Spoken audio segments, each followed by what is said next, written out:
All right, everybody. We need to work off a calorie or two here tonight after all that good food, and especially those good desserts. A lot of carbs tonight. So why don't we stand together, and we're going to sing a song. All right. Oh, praise the name of the Lord our God. I cast my mind to Calvary, where Jesus bled and died for me. I see his wounds, his hands, his feet, my Savior on that cursed tree. His body bound and drenched in tears, they laid him down in Joseph's tomb, the entrance sealed by heavy stone, Messiah still and all alone.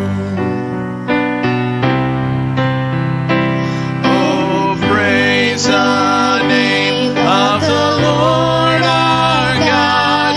Oh, praise his name forevermore. For endless days we will sing your praise, O Lord our God.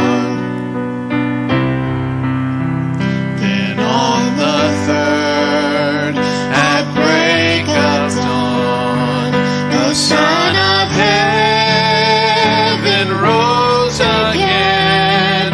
O trampled death, where is your sting? The angels roar for Christ the King. Oh, praise the name of the Lord our God. Oh, praise his name forevermore. For endless days we will sing your praise, O Lord our God. He shall return in robes of white, the blazing sun shall pierce the night, and I will rise among the saints, my gaze transfixed on Jesus' face. Oh, praise the name of the Lord our God. Oh, praise his name forevermore. For endless days we will sing your praise, O Lord our God. O Lord our God. O Lord our God. Amen. You can be seated there. And looking forward to our session here this evening. And we're going to reserve a little time at the end for you to pose any questions that might have come up tonight, or maybe something you just always wanted to ask. No guarantee that Brother Miles will be able to answer it, but if he has an answer, I know he'll share it with us, and it'll be good for all of us to hear the answer to that. So don't be shy. Don't be afraid. He's here to help.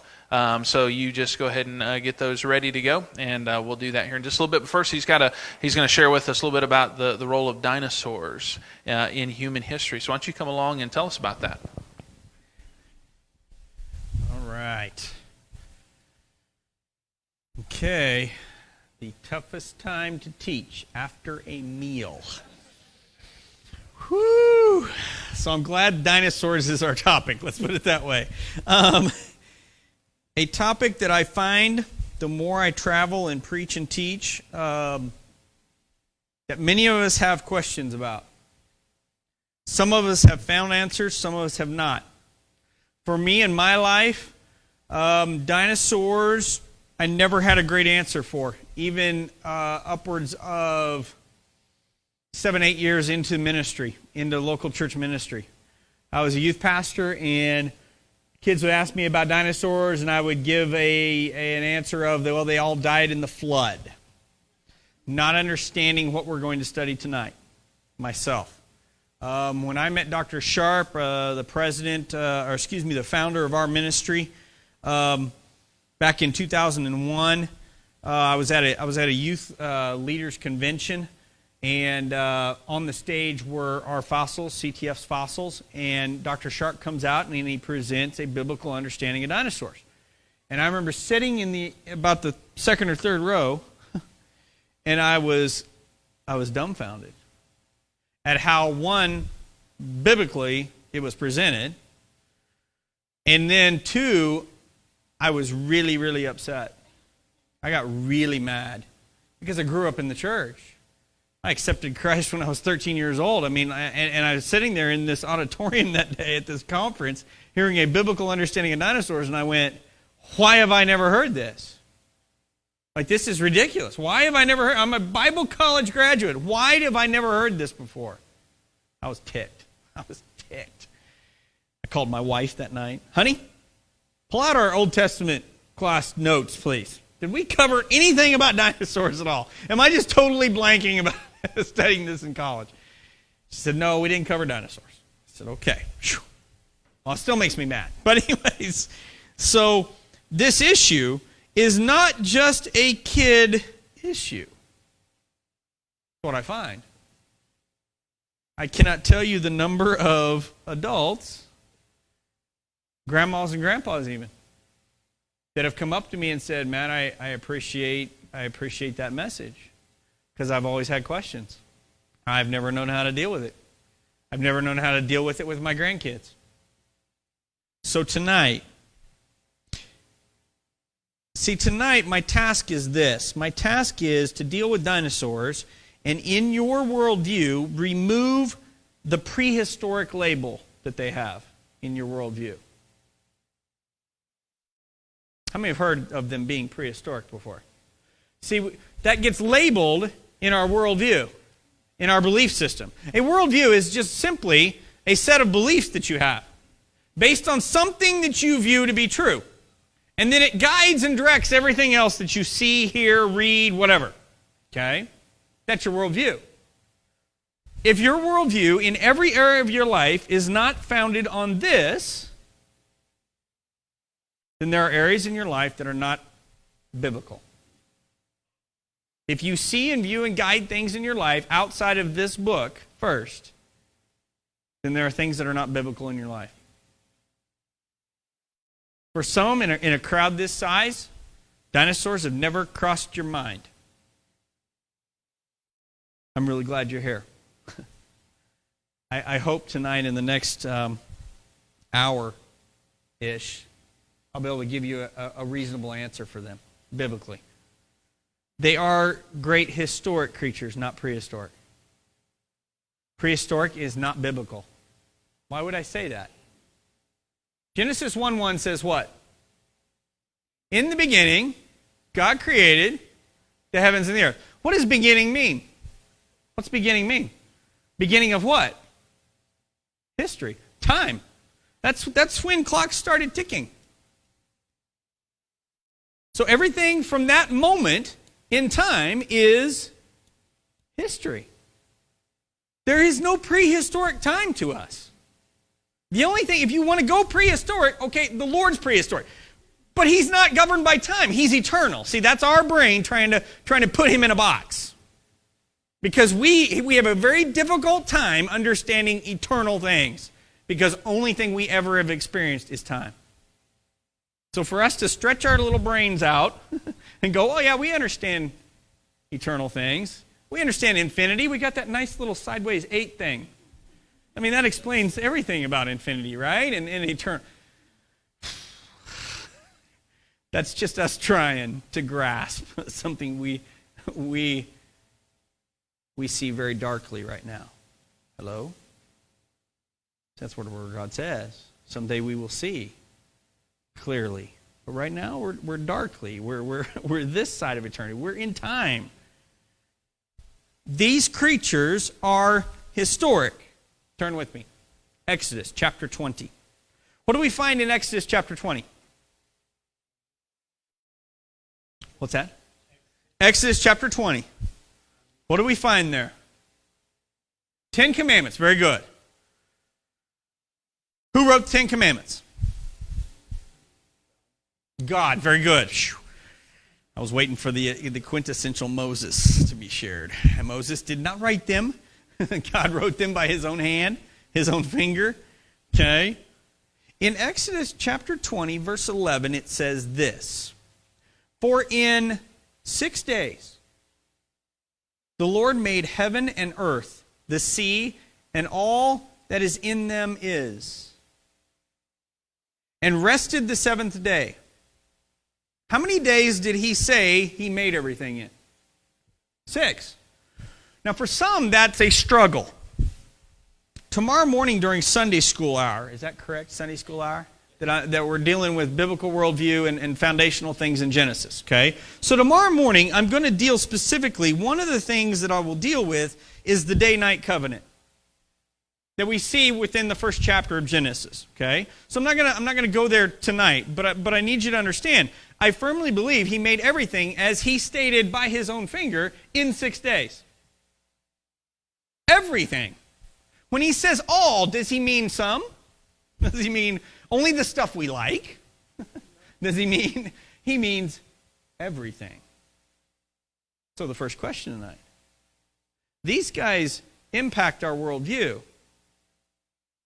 Did he make them? See, I've had all kinds of folks come to me. Well, I don't think they were actually ever here. And I simply have to point at them and go, well, the problem with that idea to me is we have fossils. Well, maybe they were just in the ground. Well, the things that I'm about to show you kind of support they've actually lived, not just he stuck them in the ground. Okay? I've had people come to me and say things like, well, I really think Satan created them. And I have to say, okay, I need chapter and verse where Satan had the power to create anything.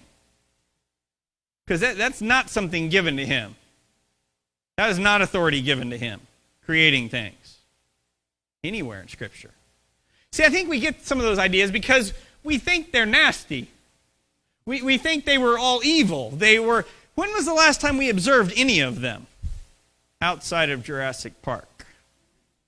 Or Jurassic World. See, we observe them in museums, like Sue here in the Field Museum. We observe them in cartoons. See, they've impacted our worldview. This show alone is not biblical in the title. Hello? Land Before Time. That's not biblical. Time started day 1. Land didn't get here until day 3. We'll cover that in the morning. Dinosaur Train. Who's seen Dinosaur Train? Who has grandkids that have seen Dinosaur Train? See, it's fictional. It's a cartoon, right? It ceases being a cartoon and fiction when Dr. Scott walks out at the end, a real live paleontologist, and reinforces something that was taught in the cartoon. You and I grew up with dinosaurs, but they were utilized. They were pets, and they used them in work. Who grew up with Flint? Okay, good. All right. So little did I understand when I was watching Flintstones how closer to biblical reality this show was than about any of the other ones. Okay, and then for those of you that are a little bit older. Who remembers alley-oop? Okay, all right. So, see, I want to make sure I cover everybody. All right? We all know. See, there was a few years ago, somebody brought to me alley-oop, and I had to go, I don't know who alley-oop is.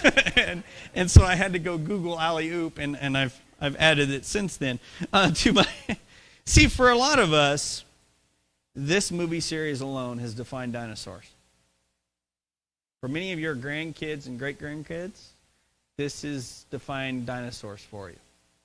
See, and you and I can, as adults, we can sit here and go, well, that's a movie series, right? I mean, that's not a documentary. But I'm here to tell you that is not what a second or third grader sees when he goes and watches Jurassic Park or Jurassic World. He does not see a movie. He sees a documentary.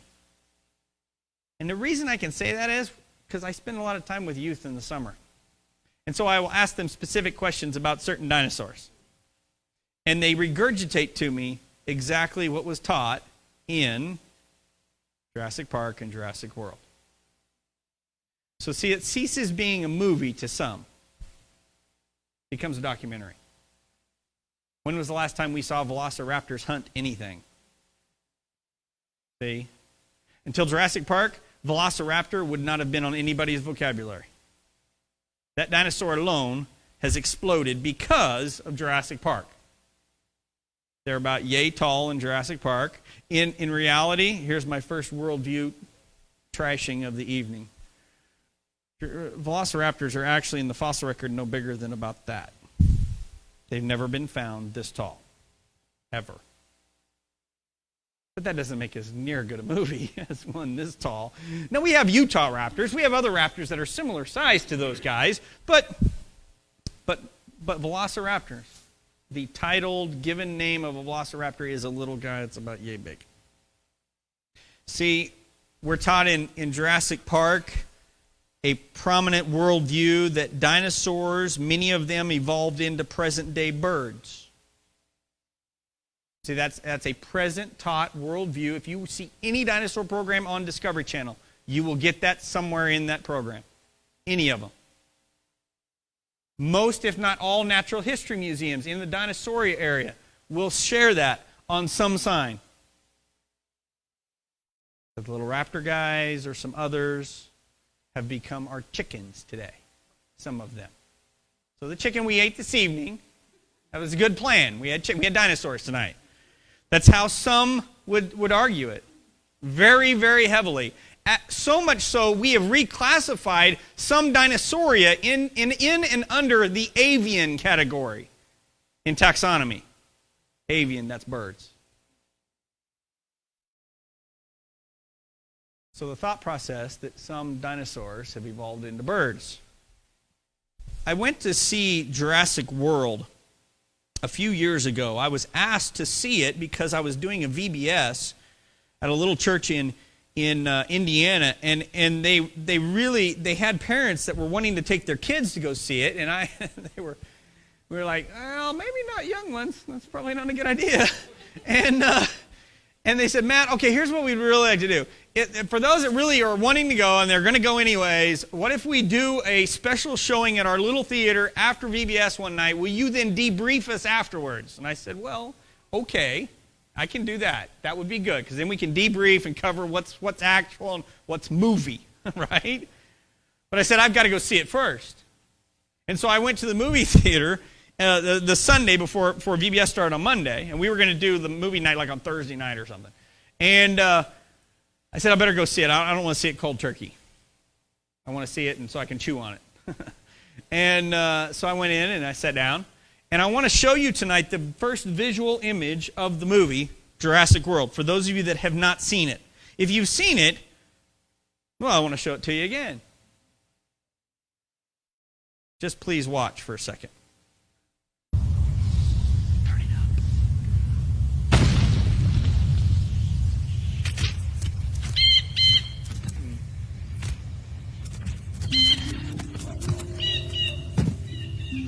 Boys, let's do this!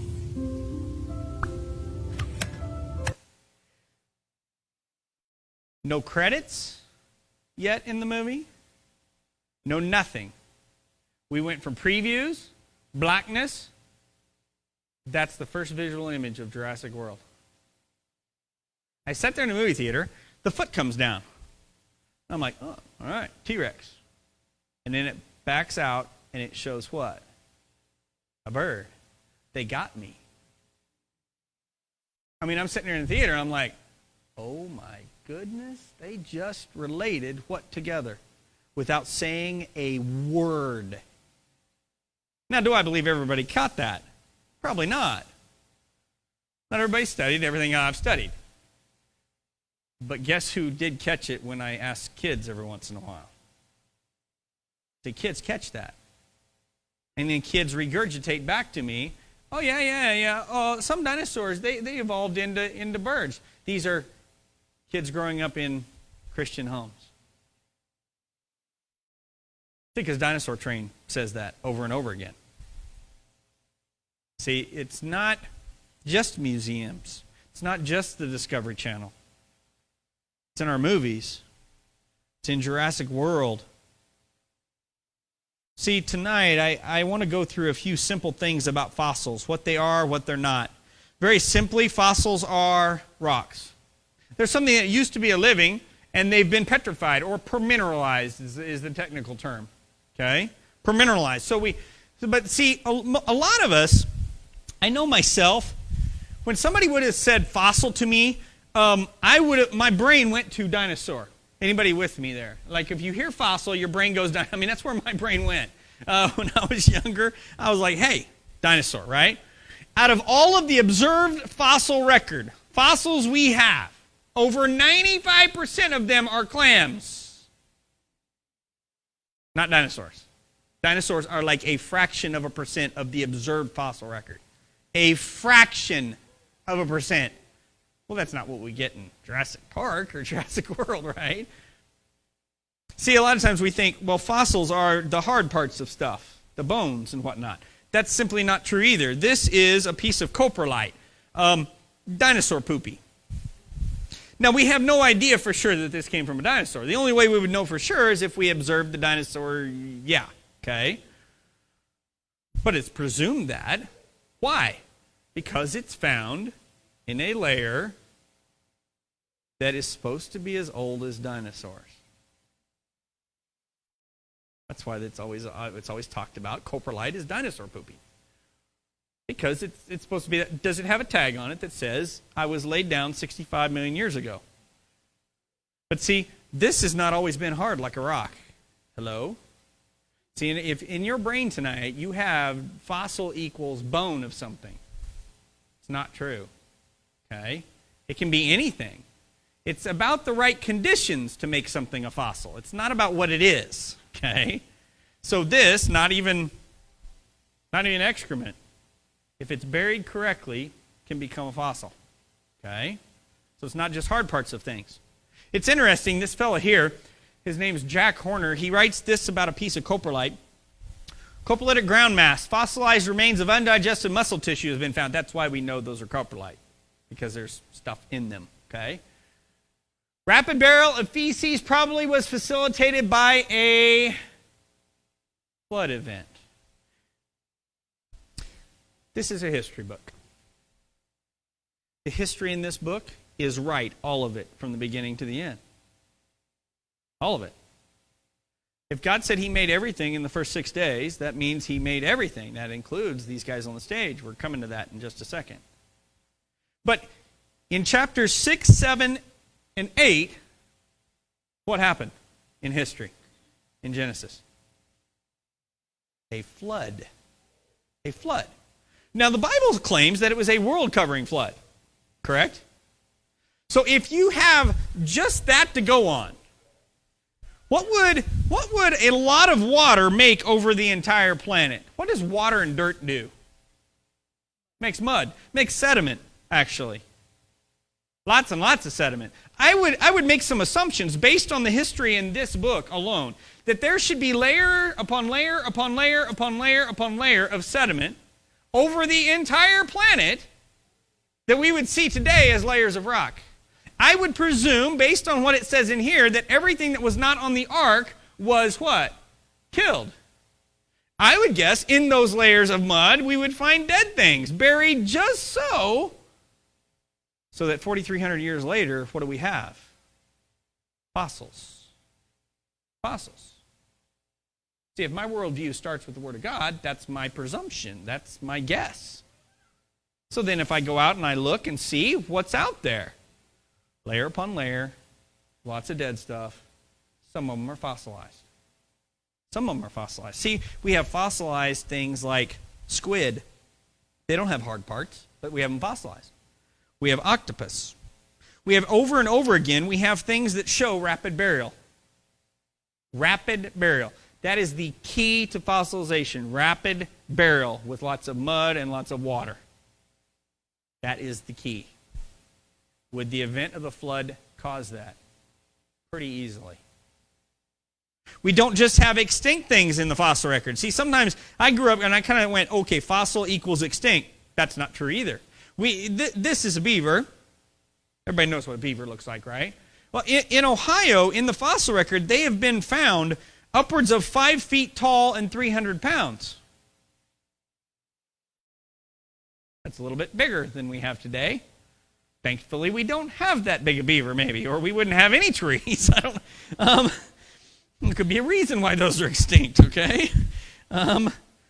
Dinosaur. See, dinosaur hit our vocabulary in 1841 by Sir Richard Owen. He's studying these guys, and he says, man, these guys are fearful or terrible lizards.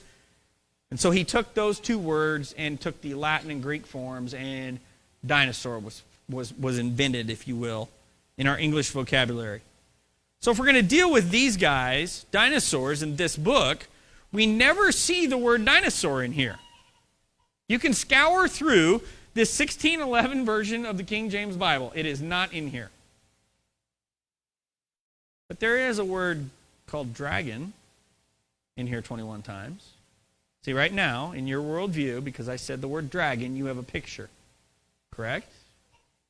You have a picture in your head of what a dragon looks like. Most of us have been Disney-fied, is what I call it. We've seen a Disney something or other growing up, and so we have a picture of a dragon. We'll come back to dragons in a second. But see, there are Hebrew words in here that very much can include dinosaurs.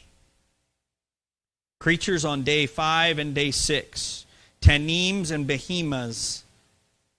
See, on day 5, he created everything that has ever lived in the water. So that means this creature right over here that I have a head of, that I don't have the rest of his body because he's over 40 feet long, he had 4 6-foot flippers. So that suggests to us, where did he live? In the water. Does that mean he never came out of the water? By no means does that mean he never came out of the water. That just means he had flippers. We have things today, do we not, that have flippers that come out of the water. Every once in a while, they come out of the water. He breathed air, so he's reptilian. He's not a fish. He did not have gills. He had a nose. Reptilian. This specific specimen was found near Hays, Kansas, in the rock record. Near Hays. Not a whole lot of water near Hays. Who's been to Colorado on I-70? Everybody's got to go through Hays, okay? There's not much water there. I grew up, lived most of my life in Kansas. There's not much water in western Kansas. Not that would house him, okay? But there was water over Kansas at some point that he lived in and was buried in. Made on day 5, because everything that has ever lived in water was made on day 5. Everything that has ever lived that has had a wing, God said he made by their kinds on day 5. That means these guys, pteranodons, pterodactyls. Some of them are 10 feet wingspan, like this guy here. Some of them are 24-foot wingspan. Largest of all the pterosaurs, the Quetzalcoatlus, 42-foot wingspan. 42 feet. 6-foot heads.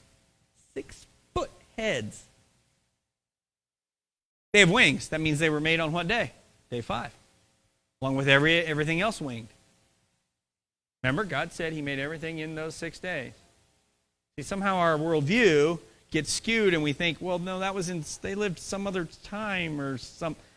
There's no other time in this book. So let's go to day 6. He makes land animals on day 6. That means he would have made these wonderful Albertosauruses.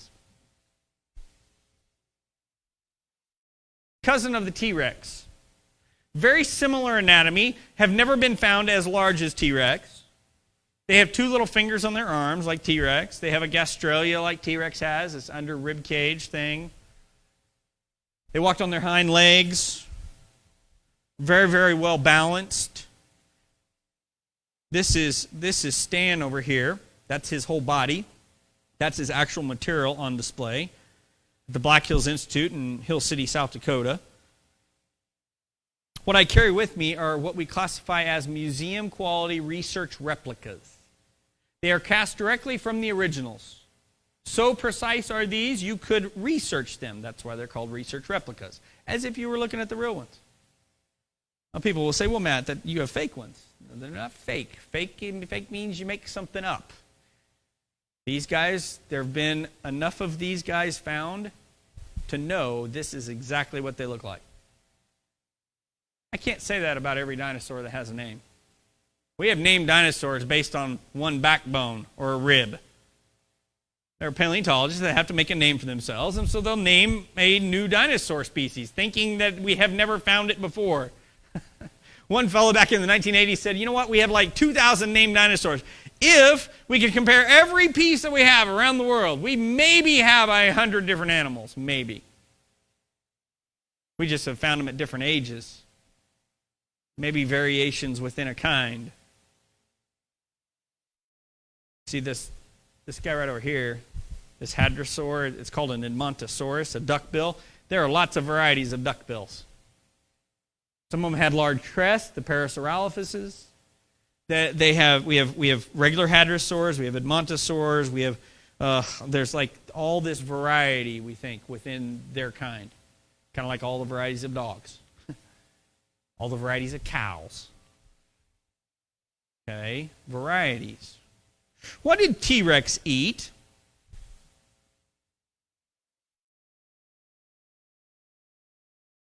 Meat. Steak, right? I mean, why would we say that? Because he has huge teeth. The Sioux, the largest T-Rex, she has huge teeth. Now, she does have little itty-bitty arms, just like Stan. I mean, they can't even scratch their nose with the little itty-bitty arms. Can't even scratch their nose, most likely. But they ate meat. Have we observed that? Now, we believe, Jack Horner believes he's found some coprolite from a T-Rex. But again, how do we prove the coprolite came from a T-Rex? Okay, so we find it near a T-Rex. Does that mean it came from the T-Rex? Doesn't mean that at all. Could, but it may not. May not. A few years ago, I went to Washington, D.C. with my family. And we went, and I prayed a little prayer. Before we went to the zoo the next day, I said a little prayer. I said, Lord, tomorrow, help me get a picture of this creature eating. You know what you called me to, and I need a picture of this creature eating. Please help me get a picture of him eating. And so I get up the next morning. We go to the zoo. We battle traffic. Da-da-da-da-da. I'm dragging my family through the zoo. We're not stopping at the giraffes. We're not stopping at anything. We're going to the middle of the zoo. I'd done my homework. I didn't need a map from the nice little lady at the little booth. I was on a mission. I round the corner, and before... This is who I see.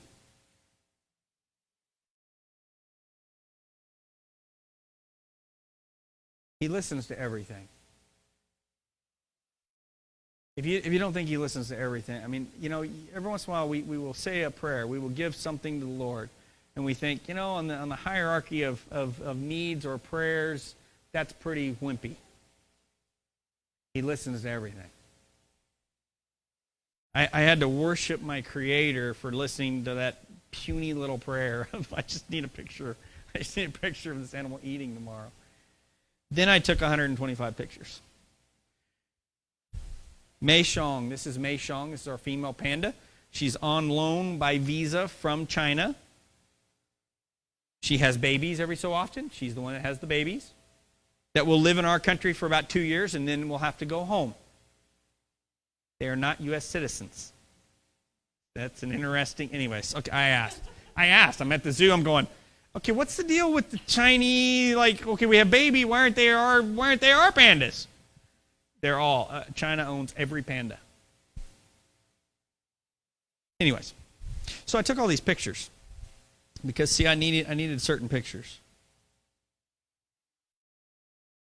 If we had a panda bear head in the fossil record, and we thought they were extinct, and we would compare the panda bear head in the fossil record to every other bear head that we have alive, we would make the assumption that she eats both meat and veggies or fruits. Would we be right about the panda bear? We would be wrong. She only eats bamboo. That's her diet. She eats bamboo. She doesn't eat meat like all of her cousins eat. So just because we find a fossil with sharp teeth, does it always mean meat eater, is my question to you. See, our worldview says all T-Rexes ate meat, and they were ferocious. When in reality, we've never observed any of them. I know exactly what they ate when they were created. Go to Genesis chapter 1, verses 29 and 30. On day 6, when everything was perfect, God puts some details in here. See, what I find the more I preach and teach, I find that we have studied this book, but we've studied it as a storybook and not as a history book with details. I regretfully have taught for many years in ministry the first chapter is a story and not as a historical record. Look at verse 29 and 30. And God said, "Behold, I have given you every herb-bearing seed, which is upon the face of all the earth, and every tree in which it is the fruit of the tree yielding seed. To you it shall be for meat." Look at verse 30. "And to every beast of the earth." Would you classify T-Rex or an Albertosaurus as a beast of the earth? Pretty easy for me to think of them that way. "And to every fowl of the air, and to everything that creepeth upon the earth, wherein there is life, I have given every green herb for meat." And it was so. What did everything eat when they were perfectly made? Plants. Fruits. They didn't eat meat. Tigers didn't eat meat. Lions didn't eat meat. Everything that we know of today, that we observe today, that are carnivorous in nature now, when they were created perfect, they ate plants, including us. Including us. That excites vegetarians often. I'm not one. I am a meat eater. I'm a chapter 9, verse 3. You can Google that. Go check that out later. Jot that down. Chapter 9, verse 3 eater. That doesn't mean T-Rex never ate meat after death entered the world. When they were made perfect, those teeth right there that are actually not anchored in their head very far, as big as they are, they lost teeth. Stan showed us that when they first found Stan. They realized they grew them back as they lost them. We have no idea how long. There's been guesses, roughly a year maybe, to grow a tooth back. But if you're grabbing a Triceratops, is he just going to stand there and let you chew on him, do you think? No, I mean, he's going to wiggle, he's going to move. If your teeth are not in your head very far, even though you have maybe one of the strongest bites known in the animal kingdom, there's been guesstimates about that. If your teeth aren't in your head very far, you're going to rip them all out. So maybe they ate plants. Maybe they ate, those, do you ever go to the state fair? I go to the Kansas State Fair most every year. I haven't been for 2 years. I'm looking forward to it this year. I finally get to go back. Because I love going into where they have the purple winning pumpkin. It's like a 1,000-pound pumpkin. Or the 600-pound watermelon. Because all that I can ever see when I see those is Stan's mouth chewing on one of those when everything was perfect. See, our tigers at the Oklahoma City Zoo, for their birthday, they get whole watermelons, and they absolutely love them. They eat them all. See, so we equate sharp teeth to meat eater, and it's simply not always the case. It's not like a hard and fast rule. I mean, when I'm teaching kids, I usually have them at this point in my presentation to look at each other's teeth. I mean, we would never look at each other's teeth and go, oh, yeah, they're meat eaters. Because our teeth really don't look like meat-eating teeth. They look like vegetarian teeth. I'm here to tell you, I love a steak. Bacon cheeseburger, that's my go-to. That's my comfort food. Okay? See, I'm trying to impact worldview tonight about what we know and what we don't know about these creatures. So let's go to Job chapter 40 for a second. History. Job chapter 40. Was Job a real guy? Yes. I've found recently there's some people that have questioned that. And I'm like, what are you questioning that for? That is not something we should be questioning. Job chapter 40. Verse 15 and following. There's a creature. Behold now who? Behemoth. And some of our newer translations and whatnot, even in our older translations, we'll have little footnotes to try to help us. What is behemoth? We'll have things from elephant suggested to hippopotamus suggested to all these different things are suggested. Some of them have said, what was one I just came across that I told myself I need to remember? I was teaching and I asked everybody to share with me what their footnotes were. Oh, I've already forgotten. I cannot believe it. 2 weeks ago. It was phenomenal. It was really good. Now I got to Google it again. Okay, so behemoth. Predominantly, usually taught to us as elephant, hippopotamus. The problem is, it's really not what's being described. This behemoth, he eats grass like an ox, right? That's what it says there. He eateth grass as an ox. He has strength in his loins. He has this force or power in the navel of his belly. Look at verse 17. He moveth his tail like a what? Cedar. See, I do not believe that the behemoth is an elephant or a hippopotamus. I believe behemoth is a sauropod. That is a long-necked dinosaur. Does this tail say large tree to you? That doesn't say cedar tree to me. How about hippopotamus tail? That doesn't say cedar tree to me. To be compared in a poetic form to a cedar tree. That's not a cedar tree. Look at verse 19. He is the chief of the ways of God, meaning he is the largest thing that eats grass, made on the same day as us, big bone, big bodied creature to ever walk on the face of the earth. To our understanding, there are creatures that have large tails that have walked on the face of the earth that fit the qualification and what's being described here. See, we chalk it up as, well, no, because we've been told over and over again we've never lived with them. And that's simply not true. That is simply not true. When you go to the Field Museum in Chicago right now, Sue has been moved into a new exhibit inside the Evolution Hall, by the way.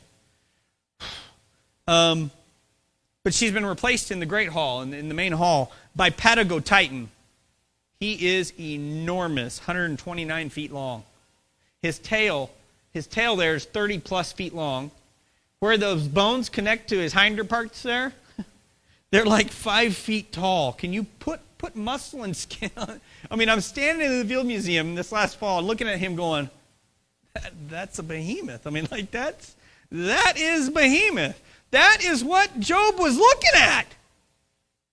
Job is being shown this creature. Look at the behemoth. He's being shown the creature. Why is he being shown the creature? Because see, starting in over there in chapter 38, see, Job is having a pity party. And God is trying to teach him something. Hey, Job, look at all of this stuff in creation. Does any of this stuff have anything to do with you, Job? His only answer would be, no. I didn't hang the stars. I don't have anything to do with the bees. You can go through the whole little list there. And we get to chapter 40, and God's like, look at the behemoth. Are you taking care of the behemoth? What's his answer going to be? No. I can't even go close to him. No. God says, and I approach him all the time. I take care of him, Job. So what makes you think you can't trust me to take care of you?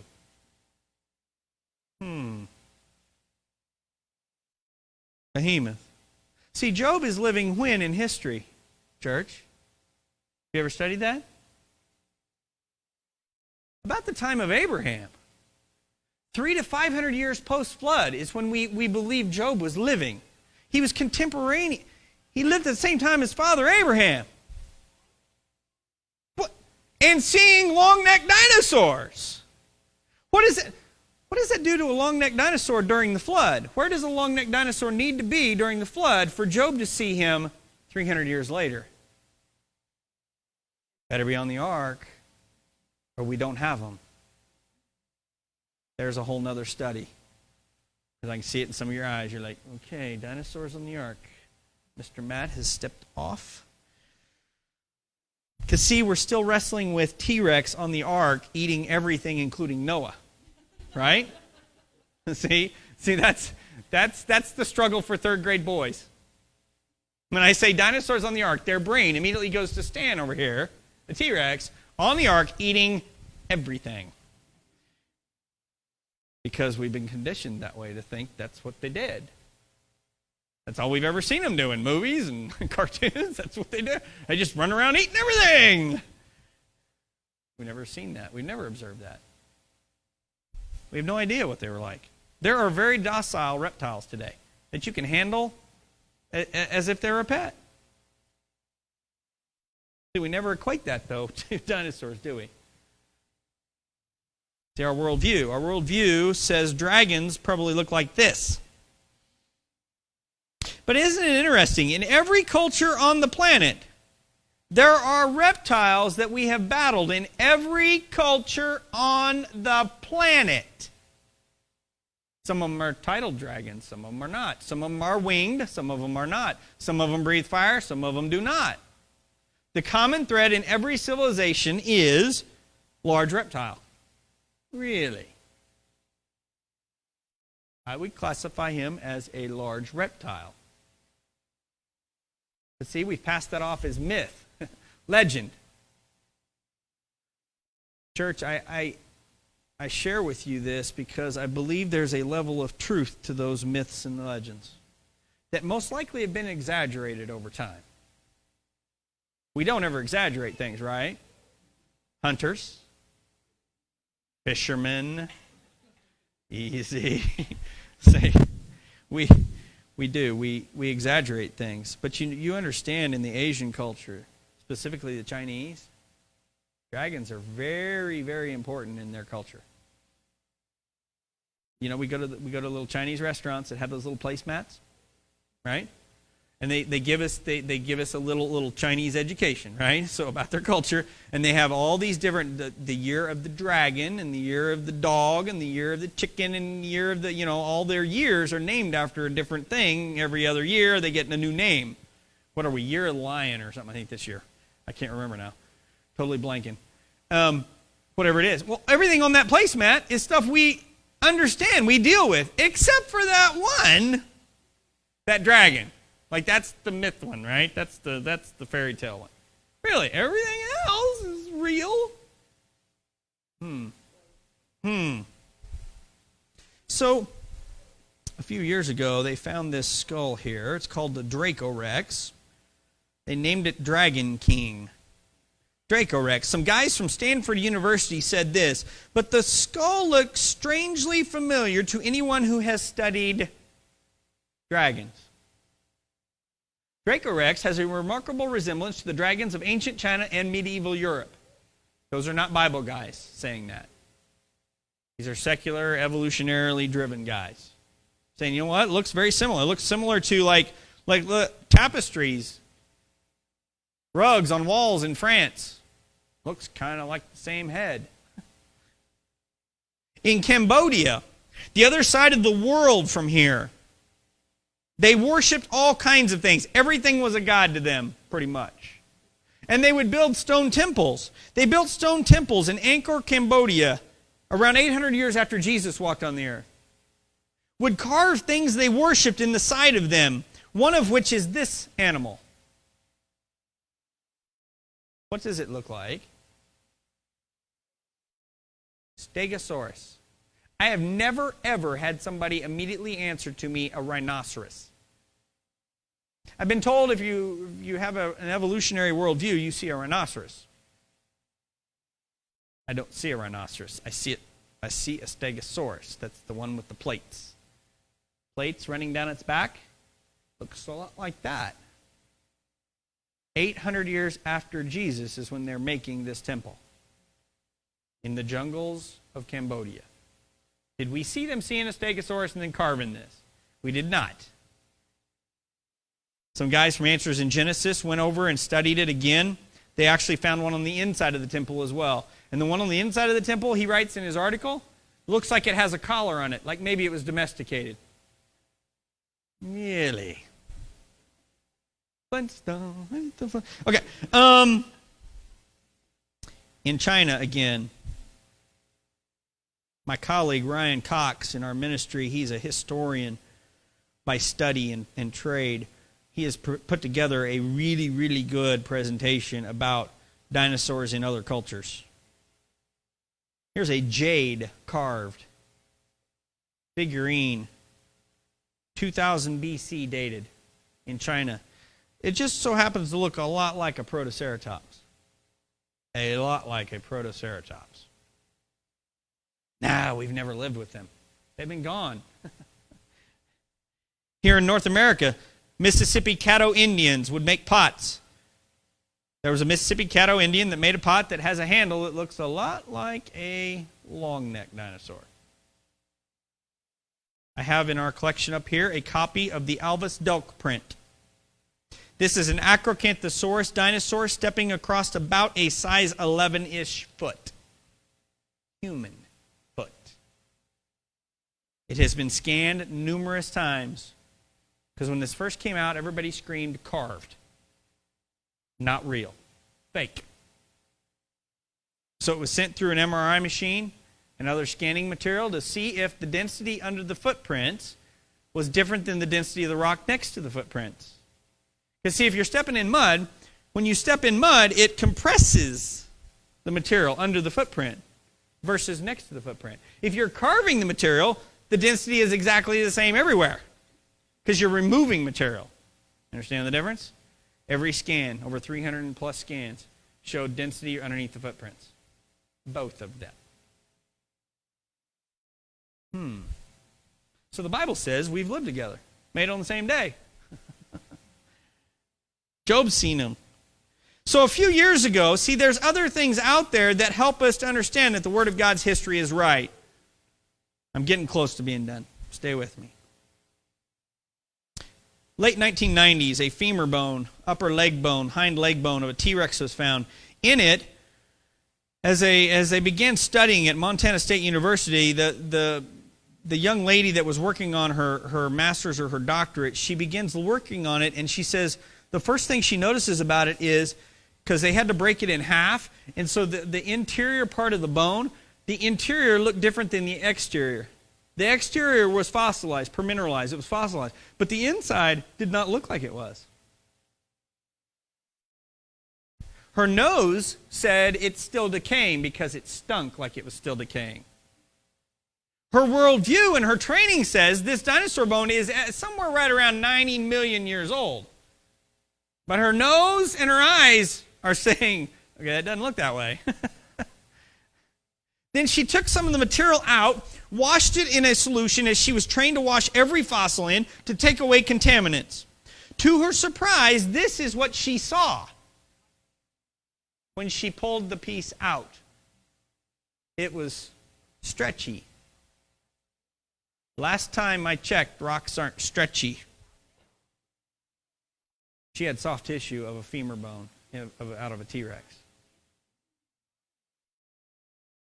She took some of the material, she cut up some of the other pieces, and made the discovery that has rocked the world. Red blood cells of a T-Rex. Blood cells.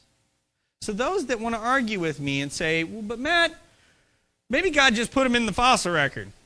They never lived. Really? Well, he was very elaborate by doing that. I mean, he put red blood cells in. He left soft tissue behind. I mean, God doesn't fake people like that. That's not who he is. That's not who he is. He didn't need to do that. These creatures lived. They were buried very precisely, and not 65 million years ago, to have red blood cells. She has went on to find red blood cells in triceratopses and myosaurs and all kinds of... They're actually beginning to break things open. They're like, well, we never expected to find anything like that. Now they're like, well, let's go see. I'm glad I don't have to explain 65 million years. There are right now about 6 different ways that I've read about that they're trying to explain why they have red blood cells in millions of years. None of them are working out well, just so you know. That's the short answer to that. In the fossil record, there's a couple of gentlemen that are beginning to compile in peer-reviewed scientific journals from 54 through at present, and actually this number has grown above 104. That was as of earlier this year. March, I think. I wrote that down. March 2nd. As of March 2nd, it was 104 samples. It's higher than that now because they're almost being thrown out every month. New soft tissue being found. In every era of the geologic column. All the way down in the geologic column. That is hundreds of millions of years old. Original soft tissue. We are finding dinosaurs now that are not boned. They're like they laid down and went to sleep. This is an ankylosaur with skin. They believe inside of him are all of his organs. This one alone, they've been able to get the pigment out of the skin. They believe they understand that they were rusty colored. Pigment in the skin. I got a chance to go to Canada this spring and teach up at a church up in Oshawa, Canada. And while I was there, I went to the museum in Toronto called the ROM, the Royal Ontario Museum. On display is a dinosaur from Havre, Montana, here in the United States. His head is so well preserved, his skin is on there too, and scales. That's his actual head. Behind glass, I couldn't touch it. I couldn't get to it. And then you were around the corner, and here is his entire back on display. Keratin spikes and all. In between the spikes, I leaned over as close as I could get to it without getting yelled at and kicked out of the museum.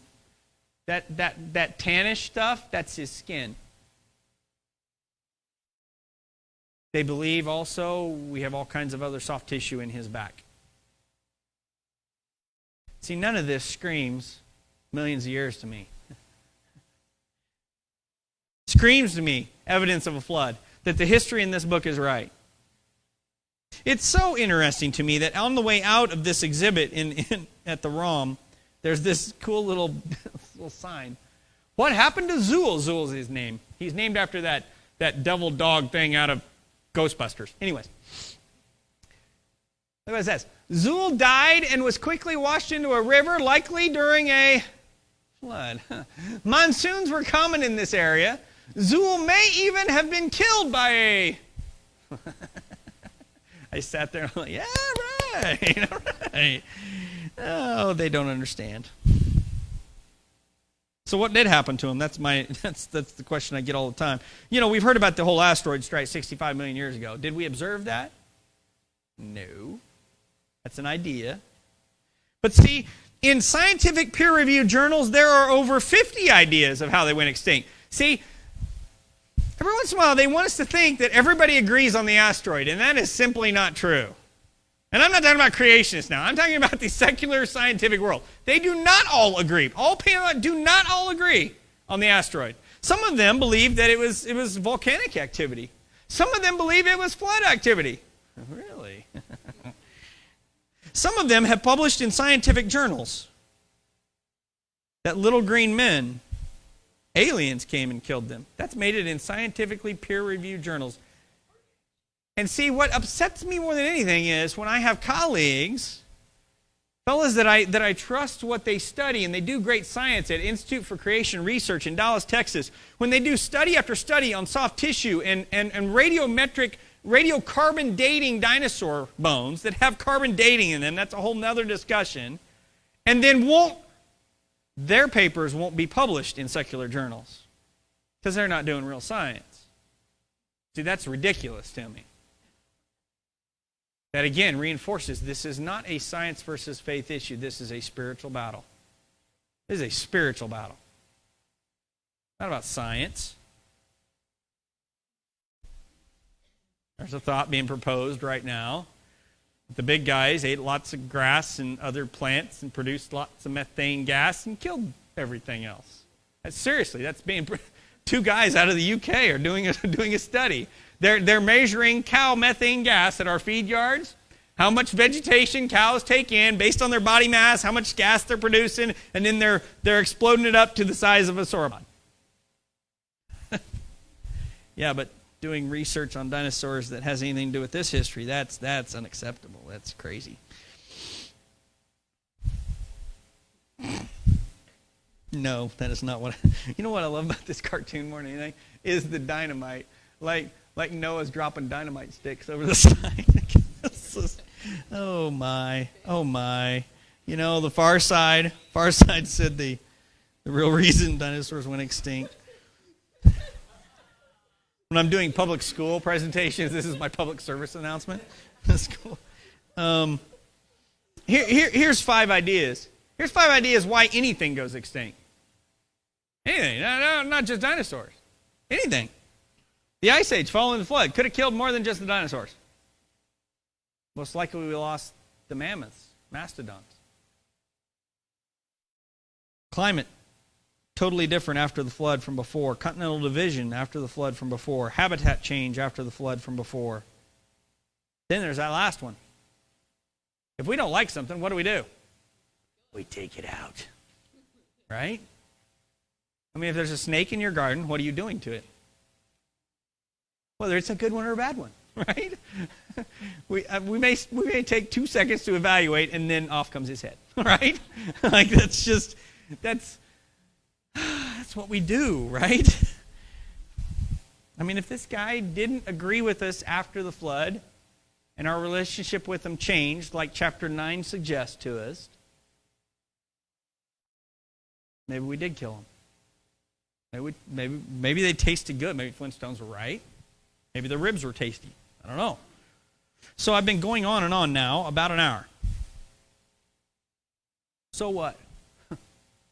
Why should you have spent an hour here tonight? Because this is a worldview issue, and it's a biblical issue. If in your worldview you have dinosaurs prehistoric still, so they're living, eating other blood-containing life, prior to sin, prior to death, we have an issue with this book. An issue we've never connected maybe before tonight. See, in Romans 5 and in 2 Corinthians chapter 15, the Word of God is very clear. Death came into the world by man and sin. Not because T-Rex ate stuff. It was killing stuff. See, our worldview gets skewed when we see these guys as prehistoric. If you have death in your worldview prior to sin of blood-containing creatures, then I must ask you, what good is the cross? Why would Jesus have to physically die? If death was already here, why physical death? If the death that came by Adam was just spiritual, which it's been argued to me before, it was just a spiritual stuff, really? Then why would Jesus have to physically die? He could have just spiritually died and went, woo, everybody's good. It doesn't make sense. With the whole of Scripture, it doesn't make sense. If we have death of blood containing, kaye nefesh, that's the Hebrew term for day 5 and day 6 life, is kaye nefesh life. See, sometimes we consider plant life as being life, right? They're living, they're reproducing, but in the scheme of biblical understanding of life, plant life, day 3 life, totally different than day 5 and day 6 life. Day 3 life was not Kaya Nefesh, was not blood-containing life. Remember what were they given Day 5 and Day 6 life to eat when everything was perfect? Given Day 3 life. Ew. Till sin enters the world, and what comes with sin? Death. And the first thing that we ever see in verse 21 of chapter 3, the first death of anything Kaya Nefesh on the planet was whatever the animal was that was taken, shed the blood of that innocent animal to cover Adam and Eve's sin, to clothe them. The word there is cover. Cover.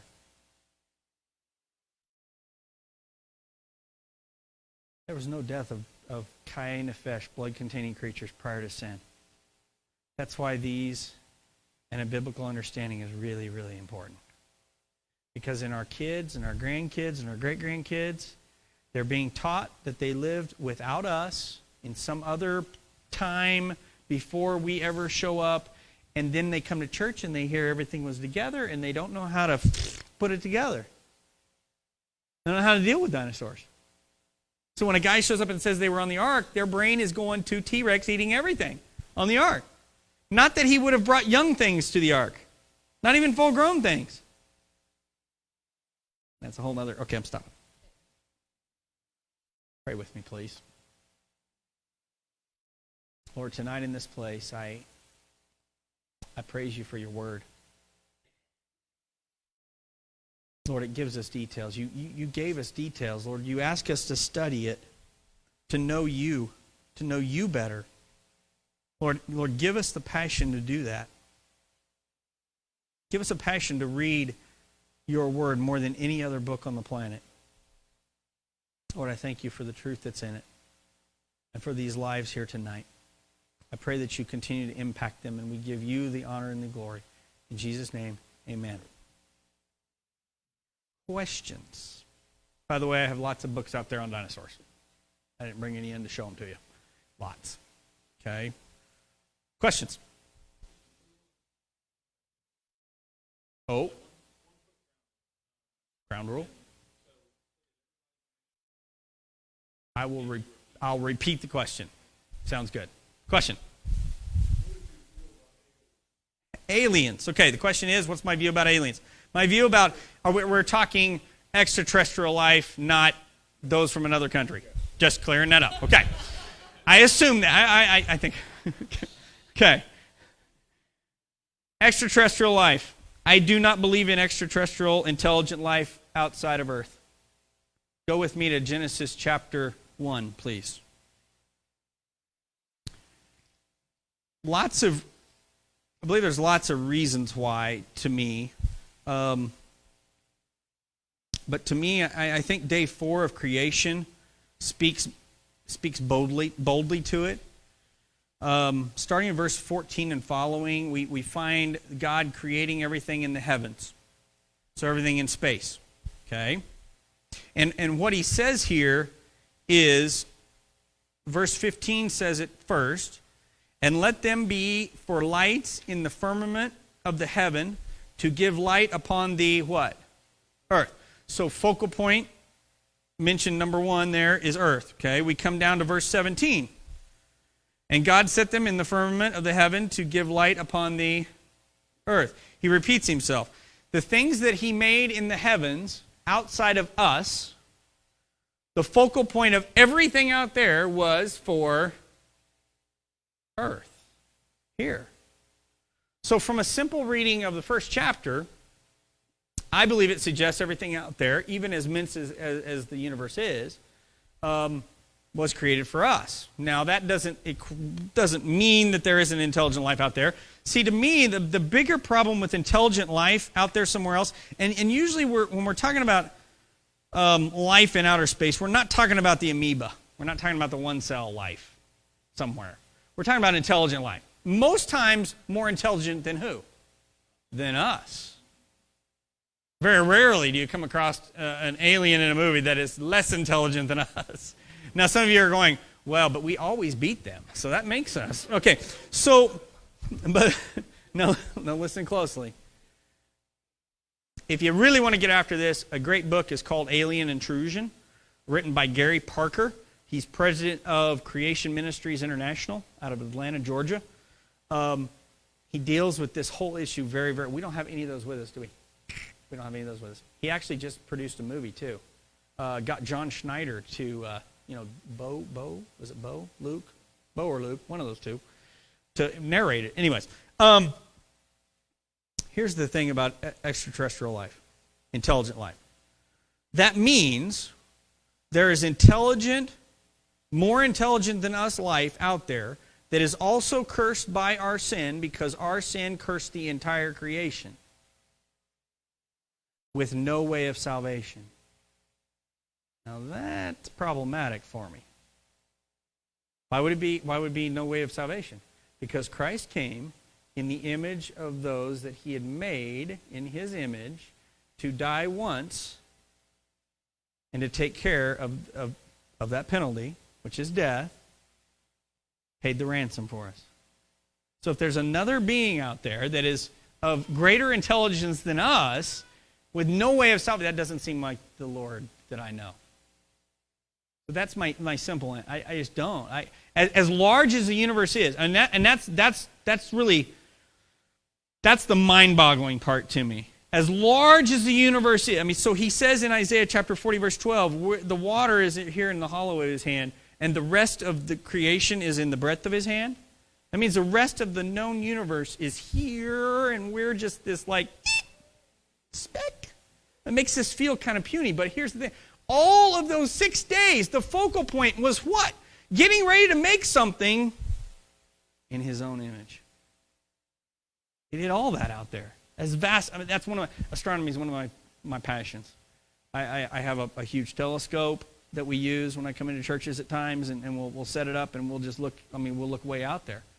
Because it shows me his awesomeness. He put all of that on day 4 to show us how big he is, so that when we have a bad day, we know he's bigger than that. To know there's not a sin that he can't handle. I mean, he holds all that right here. What makes us think there's a sin he can't forgive? I mean, that's why I believe he made the rest of the universe. I mean, he didn't have to. He could have just made us and we would have been fine. But he did. He chose to make all that out there on the 4th day. All those other galaxies with billions of stars. Potentially tons of planets. 0 of which, by the way, side note, 0 of which look like us. 0. Just, it's good science fiction. That's how I see extraterrestrial intelligent life. Great book, Alien Intrusion, for if you got folks that are really interested in that and want to chew on that. Gary does a great job of showing through history that when there's a movie or a book that comes out dealing with that, it impacts our worldview and then impacts how much we see them or don't see them. Does a very good job in that book. Movie came out, I can't remember now what movie it was, like in the early 50s, and had alien life. All the sightings of alien life began to look just like the one that was in that movie. Happened again with Close Encounters of the Third Kind, Steven Spielberg.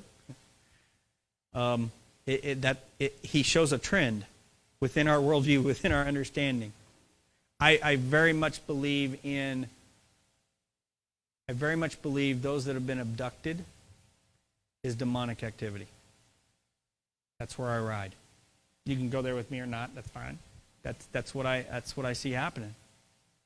This Alien Intrusion movie that he produced to go with his book, he deals with and he's interviewed folks that were abducted by UFOs by extraterrestrial life. Okay, and they said here's the one thing they had in common. Something came back to them that they learned when they were young. His name was Jesus. When they said the name Jesus, they came out of it.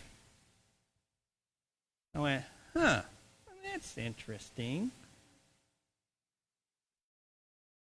Gary Parker, president of CMI, Creation Ministries International. Great creation ministry, by the way, also. Their website is creation.com. Great resources, great places. When you got questions about certain things that you just saw in the news or whatever, you can go to their website, in their little search bar, put in a topic, there's articles. Okay? Great website. Question?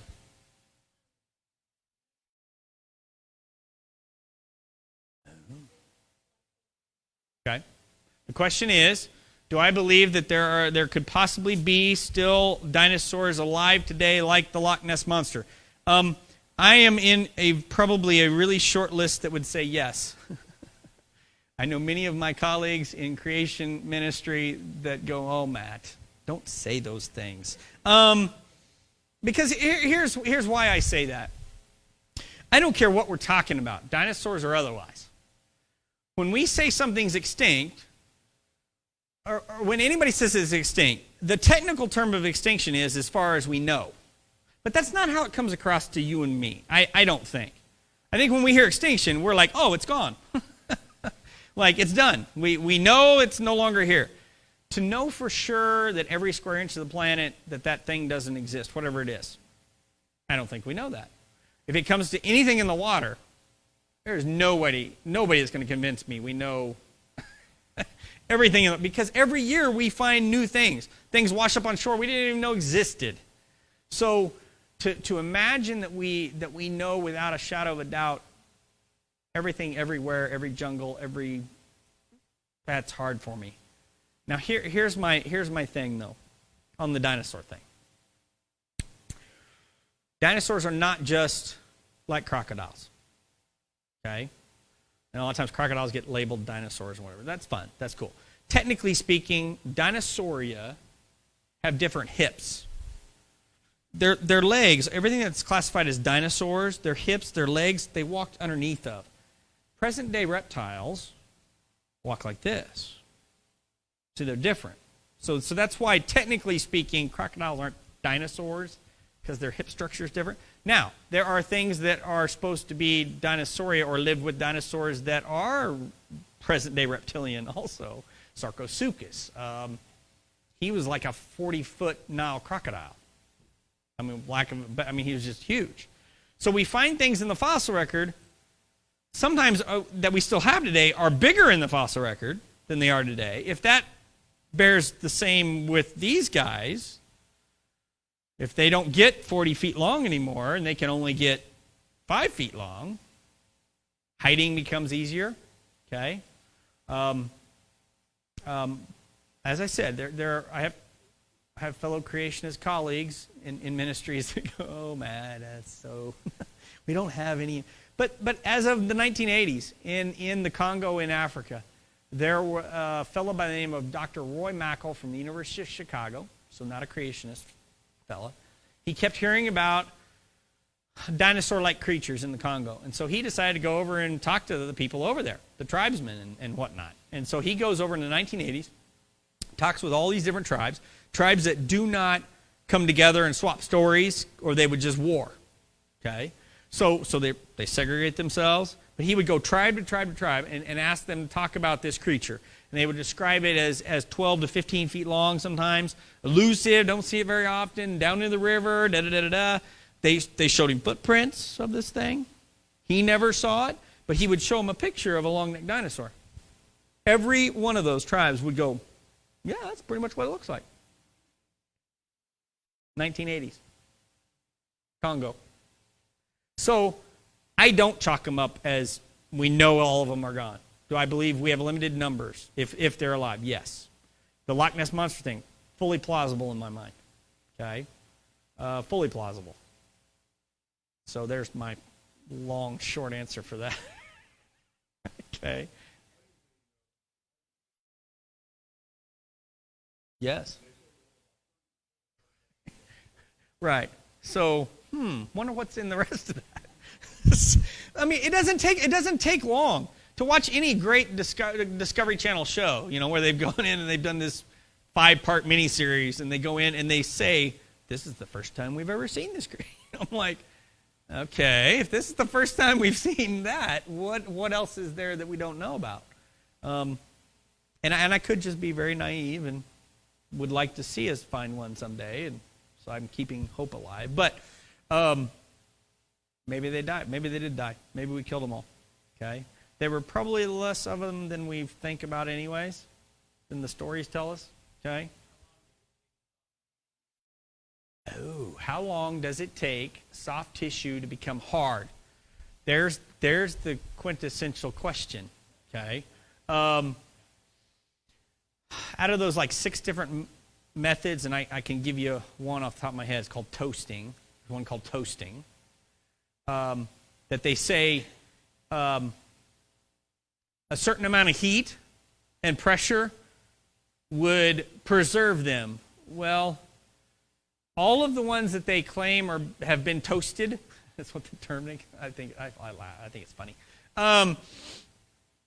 None of them show the soft tissue that we have. Like we have osteocytes. We have more than what I showed you. Let's see if I can show you. Hang on. Give me a second. We really, honestly, we don't have I don't think we have a good answer for that. There's been forensic pathologists that would suggest we shouldn't have a red blood cell because it's mostly water. Beyond 100,000 years. That would be on the astronomical scale of understanding, let alone 65 million or whatever. So let me see if I can, hang on one second, see if I can show you a couple other. There was a project called, in a peer-reviewed journal, it's called Creation Research Society Quarterly. Hang on one second. See if I can find it. 1 second. I've got pictures somewhere. Hang on. I'm going to go up here. There's a fella that worked at the electron microscope laboratory at Cal State Northridge. And he was doing electron microscope stuff on some of these samples. Well, now he is a biblical creationist. So he began asking questions because he was finding more and more soft tissue. And so he kind of asked questions like, now how would we have that? How is that possible? Those kinds of things. And they took that as problematic, I guess, so they whacked him. Not like killed him, like asked him to leave. Sorry, terminology. I say that and then everybody looks at me weird. So let's see here. Let me see if I can show you some of his work. Because we're not talking just red blood cells. We're talking osteocytes. We're talking very, very fragile things. Okay? Let's see if I can get this to come up. Okay. So there's it's called the iDino Project. This is, on a biblical understanding, this is the best peer-reviewed journal that we have. Okay? So to be a part of the Creation Research Society, anybody can join their membership, but to be a peer-reviewing member, you must have a PhD in a scientific field. Okay? So these are scientists. Okay? In this journal, they dealt with a lot of dinosaur stuff. So there's original biomaterials in fossils, soft bone material from a brow horn of a triceratops, dinosaur tissue, or bacterial biofilm. See, the scream from the other side initially was, that's a biofilm. A biofilm is like a leftover from bacteria and other organisms that get in something. Okay? Well, they scream, well, that's what that is. That's not really what you think it is, right? That's not really blood cells. It's not really... It was. Every test came back that. Anyways, it's not biofilms. So here's some of his research. These are osteocytes on the bone matrix. These are very fragile little deals that have, these are called fibrils, if memory serves me right. They are extremely fragile. Like, there's no way that we still have them. Okay? And he has numerous scans of them. This is out of, I believe this was inside that triceratops horn. Memory serves me right.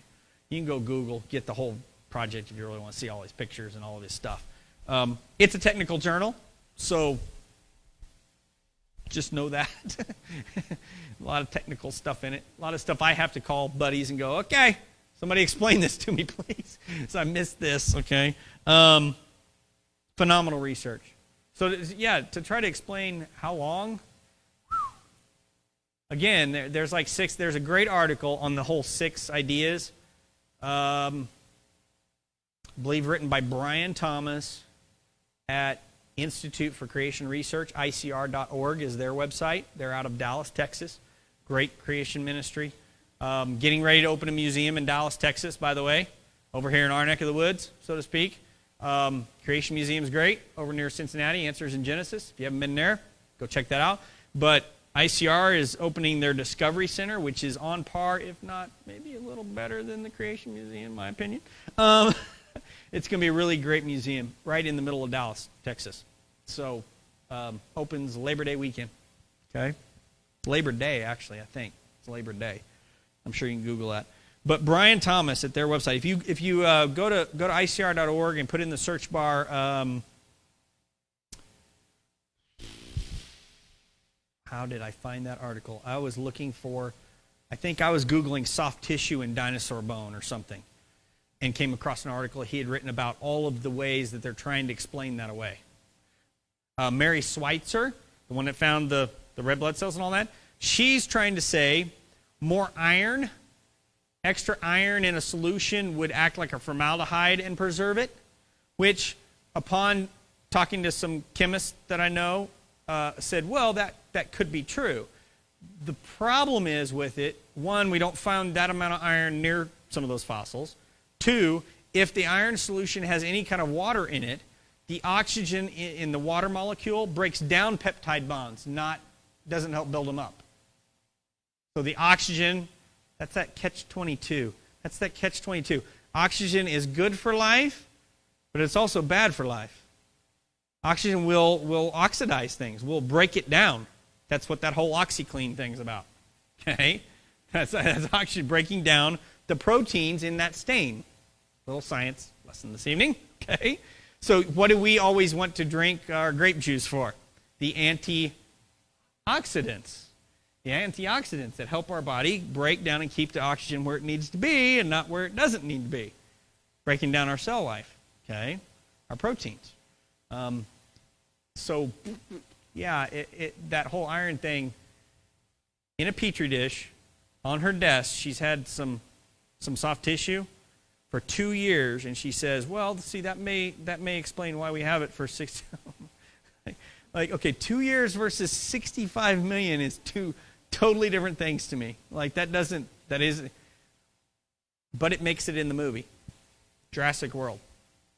Jurassic World #1. The boys are waiting. Who's seen Jurassic World? You've seen Jurassic World? Okay, there's like 2 of us. Okay. Well, the boys are waiting in line to get in the little hamster ball, glass ball thing. And the younger boy says to his brother, yes, we have red blood cells, and it's because of an iron da-da-da-da-da-da. I about fell out of my chair.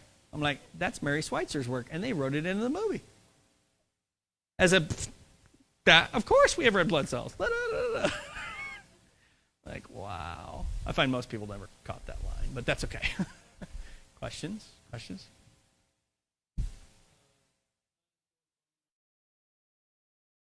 Oh. There's radiocarbon in them. Yes. That's the really good question. That's the question that we have a hard time dealing with. Okay. So radiocarbon. Who's heard of carbon dating stuff? Have I heard that? Okay. So carbon dating, you have assumptions in carbon dating. Okay. So let's see. Let me get here. So here some assumptions in carbon dating, some assumptions in any radiometric dating process. I don't care if it's carbon, if it's whatever we're talking about. Let me give you those first, real quickly. Any radiometric dating process, carbon dating or otherwise, there are 4 assumptions being made. 1, we have no idea how much of the original material was there. So in carbon-14 dating, we're looking for radiocarbon, which is carbon-14, versus carbon-12, which is just normal carbon. I think some people say modern carbon. That term never equates with me well. And so what we do is we look for the radiocarbon. After one half-life of radiocarbon, which is 5,730 years, after one half-life of carbon-14, 5,730 years, it goes away, it decays. That's a half-life. What happens in the next 5,730 years? Half of the radiocarbon goes away. What happens in the next 5,730 years? Half of the radiocarbon goes away. Then we go to look and see how much radiocarbon's there. And the assumption is, one, we know how much it started at. Can we have any idea? We have no idea how much radiocarbon was in there to start with. We have no idea how much is left behind, is what's just left behind. That nothing's messed with it, right? So here's the next thing. That nothing has touched it or messed with it. Sometimes in some radiometric dating things, like uranium to lead, it's billions of years of time that it's been decaying. And that nothing has messed with it. Nothing's added to it, taken it away faster, all the above. Last but not least, we're assuming that the decay rate has been constant every 5,730 years. What if the decay rate changes? What would that do to our dating? That's going to skew the numbers. Because based on the amount of radiocarbon found in something, we attach a date to it. X amount of radiocarbon means X amount of years old. Okay? Radiocarbon, carbon dating something, you never can get a radiometric or a radiocarbon dating date, a carbon dating date, you will never get over 50,000 years accurately. That's the given date. Nothing will be dated over 50,000 years. So, how old is he? Supposed to be millions of years old, right? So he should not have what in him? Radiocarbon. Right, carbon-14 should be gone long time ago, right? Every 5,730 years. 5,730 years goes away. So in something that's millions of years old, should we be able to detect any radiocarbon? No. But here's the thing. In that journal, that same journal that I just showed you a minute ago, they took 16 samples out of every era of the geologic column. Here are the 16 samples listed. Here are the evolutionary dated of how old those samples are by the chunk of the geologic column they're found in. Everybody with me? The stars mean they found radiocarbon. In every era of the geologic column. Now you're going, well, but Matt, those dates, 17,000, 49, I think that one's 49,000. That's older than 6. You're still assuming. There's still worldview being applied to that. Understand? What's the takeaway? They found radiocarbon in every sample. I don't care what date they stick to it. You're assuming that date. That's an assumption. The non-assumable data that's being observed, tested, repeated, falsified, is we have observable radiocarbon in every era of the geologic column. Every era. Great book on the table, thousands, not billions. It was a 7-year research project about radiometric dating as a whole. Because, carbon dating is one. There's uranium-lead dating. That's usually what's used on dinosaurs because it gives date ranges that fit within how old they are. Hello? Uranium-lead, potassium-argon, rubidium-strontium. There's all these different ones they use. They all give different dates. So when you bring the rock into them, at the radiometric dating laboratory, you bring the rock in, the first question they ask is this. What layer of rock did you get that in? Why would they ask that question? Because that already gives them a date range of how old that rock is. So they're going to use the radiometric dating process that gives them the same dates of how old they believe it is.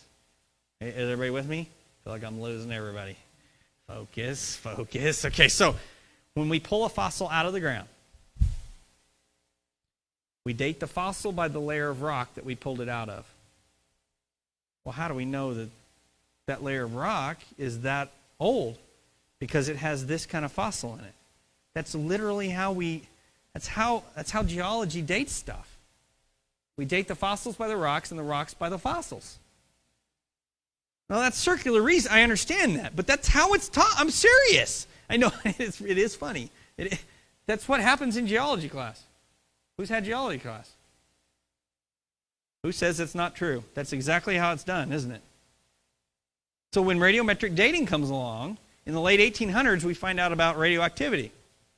We realize it's decaying. We realize, well, wait a minute. This certain one will give a certain date, so that's what gets attached to certain of those layers of rock. So when somebody shows up with all of these samples, the carbon dating laboratories that they sent it to go, well, no, that's an Edmontosaur specimen. That's one of these duckbill guys. Edmontosaur, it was found in it's like 68. There's not going to be any radiocarbon. We're paying the money. Just show us there's no radiocarbon in it. Guess what? Radiocarbon in everything. I mean, it's not that old. Can't be. I mean, it cannot be. They're screaming contamination and all kinds of... Here's the issue with they scream contamination. Here's the biggest issue with that. These are the leading carbon dating laboratories on the planet that carbon date everything else that nobody ever has an issue with. Ever. What should that do to every date of everything else that they've ever given? Should put it in question. But that's not going to happen. That's not going to happen. Does that help? Yeah, that whole radiometric dating, that's a whole nother lesson. When I talk about the flood, when I teach about the flood, that's when I usually deal with the geology stuff. That's a whole nother session. I'll have to come back sometime. I'm just teasing, seeing this. Anybody else? Question? Well, let's go ahead and hold off on any other questions till tomorrow, maybe. We might have some time. Oh, I'll be tomorrow around to do that. Yep.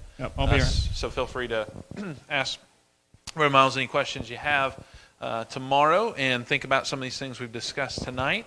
But we are going to close up tonight. But before we do that, I do want to ask you to remember to be here tomorrow at 9:45 for Sunday school. He's going to be teaching a combined class for all adults and teenagers here in this room again for biblical worldview. And talking about that topic. And then for the morning service, he's going to be sharing with us the Genesis of Grace. So make sure you're here tomorrow morning if God allows. And we're looking forward to that. We do have some helpers here tonight to make sure that it's peaceful in this room.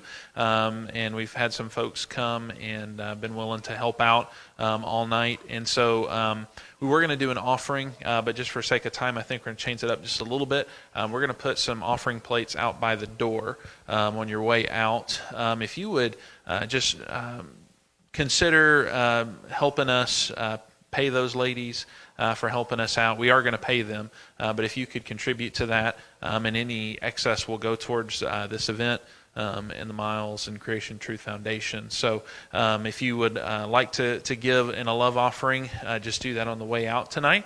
But we're going to be dismissed at this time for tonight, but again, carrying on tomorrow with more conversation, more discussion. Will you guys be at the table? Okay, so they'll be at the table if you'd like to go back into the gym. Maybe you didn't have enough time to grab something before we moved in here.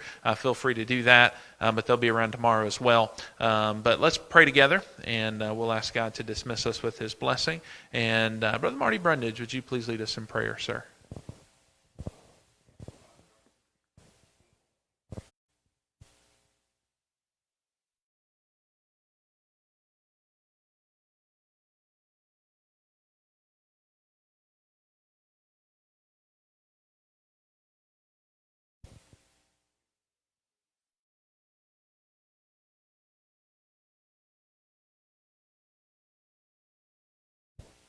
Amen. Heather, could you do me a favor? The offering plates are already at the coffee bar. Could you just set them on the island out there? God bless. Have a great night. We'll see you back here tomorrow. Connie, do we need to make any announcements about the lunch tomorrow?